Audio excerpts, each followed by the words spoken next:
Hey, welcome back to Livin MN Outdoors. I'm Daniel, and thanks for tuning in to this week's fishing report.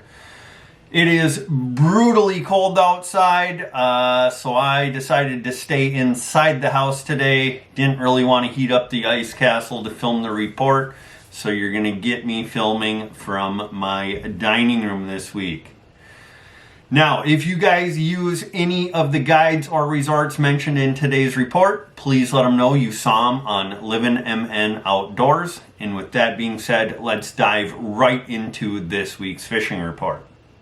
All right, this week we're going to start up on Leech Lake out of the Traders Bay area. I talked to Kyle from Acorn Hill Resort. He said that the past 2 weekends have been some of the better walleye fishing that they have had all season, although they still are not seeing huge numbers of them, but most houses are picking up a few. Now, the best depth for those walleyes is that 18 to 24 feet of water. They're seeing them out on that Greg's Break line or out on the rocks at Stony Point. Now, if you are going to set up out by Stony Point, it is very helpful if you bring an underwater camera or a live scope, locate some of those rocks and boulders out there and set up directly on top of those. Now, best ways to catch those walleyes, dead sticks with minnows, fatheads, shiners, small sucker minnows, rainbows, plain red hooks, or glow red or pink jigs are working best. And then as far as jigging spoons, big glow spoons, pound those on bottom, glow pink, glow red. Those are some really good colors to be using out there right now. Now, as far as the perch bite goes, the perch bite has been really good out of Acorn Hill Resort. A lot of guys are putting a bunch of those nice eater perch in the bucket and getting a few in that 12, 13 inch range as well. Now, best ways to catch those perch, small jigging spoons tipped with a minnow head, waxworms, or small 4 or 5 millimeter tungsten jigs tipped with Euro larva or waxworms is producing some nice perch as well. As far as dead sticks for the perch, fatheads or smaller rainbows are working best for those. As far as the eel pout bite goes, kind of hard to predict the eel pout bite. They are still picking some up here and there. If you specifically want to target some eel pout, hang some of your dead sticks closer to bottom, put 1 or 2 fatheads on there, and then for jigging, put a big glow spoon on, especially at dark, and pound that on the bottom and fish it really close to that sandy mud transition, and you're more than likely going to catch some eel pout out there. Now, as far as travel goes out on the lake, Acorn Hill Resort, they do not have a ton of snow out on the lake, anywhere from bare ice to 14 to 16 inch drifts. Kyle said that you can still get around pretty easily. Just watch out for some of those deeper drifts. Now, as far as vehicle and wheelhouse restrictions, they don't really have many other than they don't want any dually trucks and they don't want any ice castles over 28 foot long. Now, Acorn Hill Resort, they do offer sleeper shacks out on the lake. If you do book a sleeper shack and you mention Livin MN Outdoors, you will save some money. And then they have day houses available along with some guided perch trips, which they do have some availability this weekend and throughout the rest of the season. Now, later this year, Acorn Hill Resort, they will be hosting Walleye Camp. If you have ever wanted to learn how to fish walleyes out on Leech Lake, June 7th through the 14th, they will be hosting Walleye Camp. They'll be partnering with Leech Lake Guide Team LLC. You will get guided trips, cabins, your meals will be provided, seminars, everything you need to learn about Leech Lake walleyes will be taught at that camp. So if you're looking to get in on that, go ahead, give Kyle a call and get your spot secured, because I believe they only have 24 slots available. So if you guys are looking to get up to Leech Lake out of the Traders Bay area, go ahead and call Kyle from Acorn Hill Resort. All right, now moving over to Main Lake, Leech Lake, out of Horseshoe Bay Lodge and Red Wing Lodge. They run their ice roads together. I talked to Austin earlier today, and he said that the bite has still been pretty steady out of there. The best bite right now is probably still that perch bite over on the south end of the Paris Trench. They do have roads and some chutes plowed out in that area, and they are catching some really nice perch and a few walleye mixed in. Now, best ways to catch those perch, dead sticks with fat heads or smaller rainbows, and then jigging, a small jigging spoon tipped with a minnow head, or a small tungsten jig tipped with a waxworm is working best. Now, as far as the walleye bite out there, that 18 to 23 feet of water on those steeper breaks are producing some nice walleyes.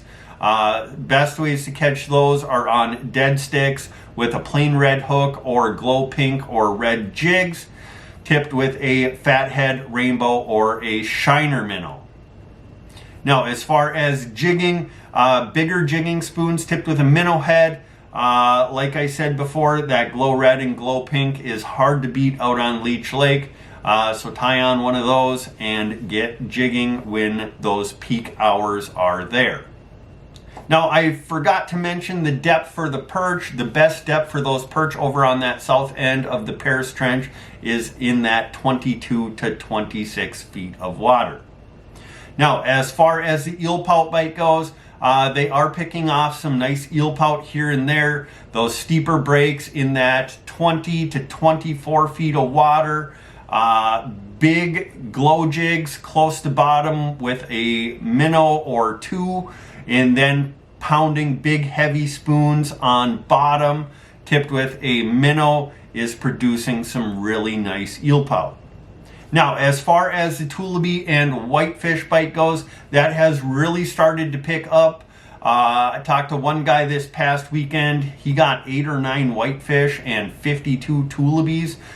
In my opinion, that's one heck of a fishing trip. Best ways to catch those tulipy and whitefish are on small gold tungsten jigs tipped with Eurolarva, waxworms, or small plastics.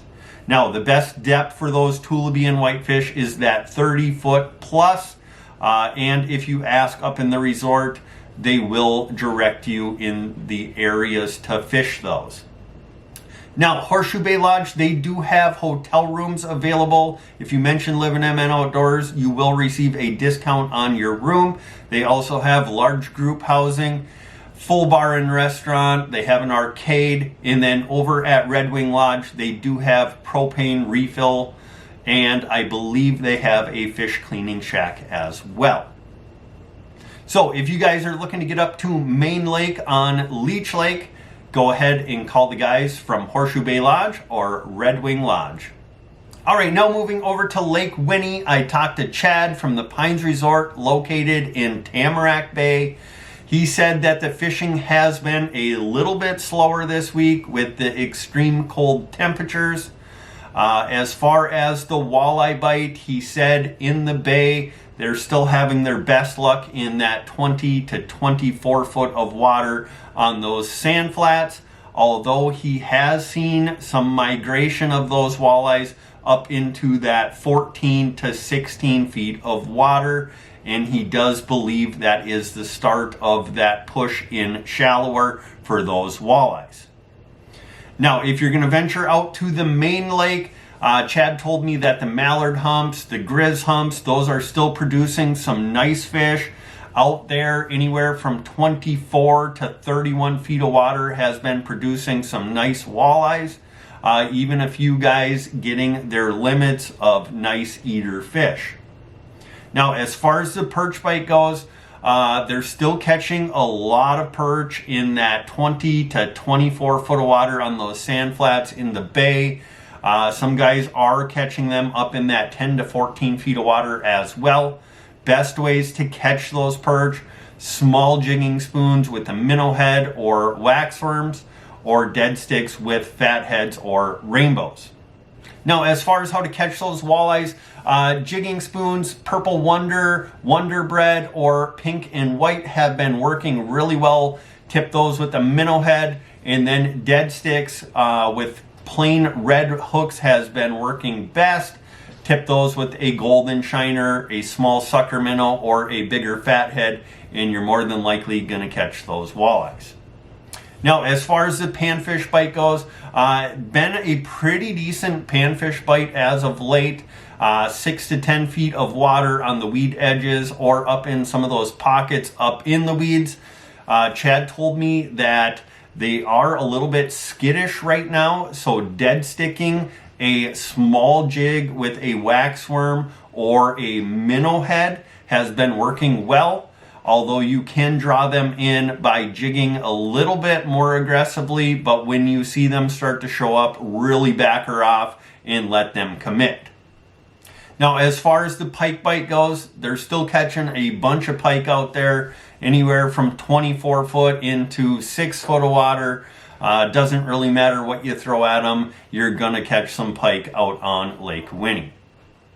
Now, the Pines Resort, they do have day houses, spear houses, cabins, fish cleaning shack, propane refill station, full bar and restaurant. Chad told me that they do have some cabins available for fishing opener this year. So if you want to get up to Lake Winnie for the walleye opener, you better get on that really fast because those cabins will fill extremely fast. So if you guys are looking to get up to Lake Winnie this coming weekend or in the future, go ahead and call Chad from the Pines Resort. All right, now moving over to Mille Lacs Lake. The jumbo perch bite is still going on, although it really seems to be a hit or miss bite. Those jumbo perch are primarily located on the north and east side of the lake. The mud flats are the place to be. Anywhere from 10 to 50 yards off the edge of those mud flats in that 29 to 34 feet of water is the best depth to target those. It's not really a matter of finding those fish because it seems like everybody can find them, but it's a matter of being able to get them to bite. Some days they'll bite on anything, but more often than not, they are extremely finicky. Now, some of the better ways to catch them, if they are really fired up, you can get them on a jigging spoon with a minnow head or on a dead stick with a fathead. But when they are kind of lockjawed, a small 4 or 5 millimeter tungsten jig tipped with a couple red larvae or a waxworm is better on those tougher days. Now, mixed in with those perch are some really nice tullibees. Those are kind of hit and miss as well. Usually you can see them on the camera or mark them, but it is kind of tough to get them to eat. Best ways to catch them so far I've found is on small gold or white tungsten jigs tipped with Eurolarva or waxworms. Some guys are tying on some spoons and then running a 12 to 18 inch leader below that spoon with a tungsten jig and then tipping those with those waxworms or larvae, and that spoon is helping to attract more of those tullibees in. Now, along with those perch and tullibee, there are a ton of baby walleyes mixed in. If you guys are catching those walleyes, please do your best to just get them unhooked and immediately back in the water. Don't goof around with a bunch of pictures. Don't play with them. Don't let your kids mess around with them. Those walleyes are the future giants of Mille Lacs Lake, and we need to do our best to take care of them. Now, just want to remind you guys, a lot of people are talking about catch and release on the perch out there. They claim they're going to overfish them. They're going to take all of the perch out because nobody's releasing them. Well, I'm going to tell you guys, if you are pulling those perch out of that deep water, they are dead by the time they reach the top of the hole. Don't release a bunch of those perch. Go out there, catch as many as you need for a meal, and then just be done fishing. That is not a catch and release situation. Those fish will not survive. Do you need to keep your 20? Maybe once in a while, that's fine, but just keep what you're going to eat go back another time. Enjoy it while it's here because it's not going to last forever. Now, as far as the walleye bite goes out on Mille Lacs Lake, I have heard that there is a pretty decent walleye bite in that shallower water. That 12 to 18 feet on rocks is best, especially if you can find like a rock to gravel transition. It is primarily an after dark bite. Big glow spoons in pink or white is working best, along with dead sticks with plain red or white hooks with golden shiners, or small sucker minnows is working well. Some of the better bites I've been hearing about are on that southeast or east side of the lake, although they have been picking some up over on the west side on those rock points. You just got to put your time in and be willing to stay out past dark to get in on some of those bigger fish. All right, well, that's going to do it for this week's fishing report. Really appreciate you guys tuning in. If you could, hit that like button, share the video out, subscribe to our YouTube channel, or follow us on Facebook. If you guys do make it out fishing, feel free to send us pictures to our Gmail or on Facebook, and we will do our best to feature you in next week's fishing report. If you make it out fishing, remember, be kind to other fishermen. Don't crowd your neighbor. Do not throw your trash on the ice or dump your sewage. And most importantly, don't forget to get on out there and get living.